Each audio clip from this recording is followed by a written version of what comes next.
Mark సువార్త 2వ అధ్యాయం.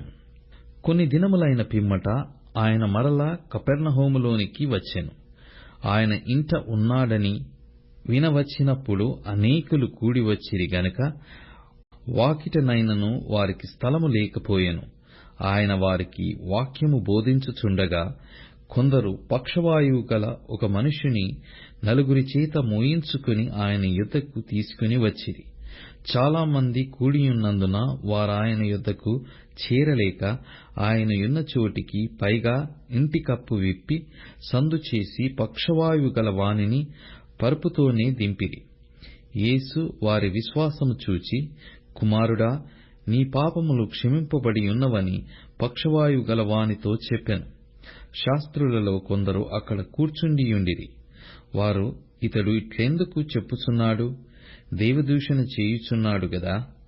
దేవుడొక్కడే తప్ప పాపమును క్షమింపగలవాడెవడని తమ హృదయములలో ఆలోచించుకొనిరి. వారు తమలో తాము ఇలాగున ఆలోచించుకొనుట యేసు వెంటనే తన ఆత్మలో తెలిసికొని, మీరీలాటి సంగతులు మీ హృదయములలో ఎందుకు ఆలోచించుకొనుచున్నారు? ఈ పక్షవాయు గలవానితో నీ పాపములు క్షమింపబడియున్నవని చెప్పుట సులభమా? నీవు లేచి నీ పరిపెత్తుకొని నడుమని చెప్పుట సులభమా? అయితే పాపములు క్షమించుటకు భూమి మీద మనుష్య కుమారునికి అధికారము కలదని మీరు తెలుసుకొనవలెనని వారితో చెప్పి, పక్షవాయువు గల వానిని చూచి, నీవు లేచి నీ పరిపెత్తుకొని ఇంటికి పొమ్మని నీతో చెప్పుచున్నానెను. తక్షణమే వాడు లేచి పరుపెత్తుకుని వారందరి ఎదుట నడిచిపోయెను గనుక వారందరూ విభ్రాంతి నొంది, మనమిలాంటి కార్యములను ఎన్నడూనూ చూడలేదని చెప్పుకొనుచు దేవుని మహిమపరిచిరి. ఆయన సముద్ర తీరమున మరల నడిచిపోవుచుండెను. జనులందరూ ఆయన యొద్దకు రాగా ఆయన వారికి బోధించెను.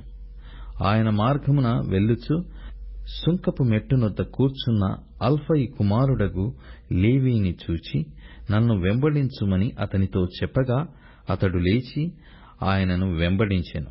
అతని ఇంట ఆయన భోజనమునకు కూర్చుండియుండగా సుంకరులను పాపులను అనేకులు యేసుతోనూ ఆయన శిష్యులతోనూ కూర్చుండియుండిరి. ఇట్టివారనేకులుండిరి. వారాయనను వెంబడించువారైరి. పరిసయ్యులలో నున్న శాస్త్రులు ఆయన సుంకరులతోనూ పాపులతోనూ భుజించుట చూచి, ఆయన సుంకరులతోనూ పాపులతోనూ కలిసి భోజనము చేయుచున్నాడేమని ఆయన శిష్యులను అడగగా, యేసు ఆ మాట విని, రోగులకే గాని ఆరోగ్యము గలవారికి వైద్యుడక్కరలేదు. నేను పాపులనే పిలువ వచ్చితిని గాని నీతిమంతులను పిలువరాలేదని వారితో చెప్పెను. యోహాను శిష్యులను పరిసయ్యులను ఉపవాసము చేయుట కద్దు. వారు వచ్చి, యోహాను శిష్యులను పరిసయ్యుల శిష్యులను ఉపవాసము చేయుదురు గాని నీ శిష్యులు ఉపవాసము చేయరు, దీనికి హేతువేమని ఆయనను అడగగా, యేసు, పెండ్లి కుమారుడు తమతో కూడా ఉన్న కాలమున పెండ్లి ఇంటివారు ఉపవాసము చేయదగునా? పెండ్లి కుమారుడు తమతో కూడా ఉన్నంత కాలము ఉపవాసము చేయదగదు గాని పెండ్లి కుమారుడు వారి యొద్ద నుండి కొనిపోబడు దినములు వచ్చును. ఆ దినములలోనే వారు ఉపవాసము చేతురు. ఎన్నడూనూ పాతబట్టకు క్రొత్త గుడ్డ మాసిక వేయుడు.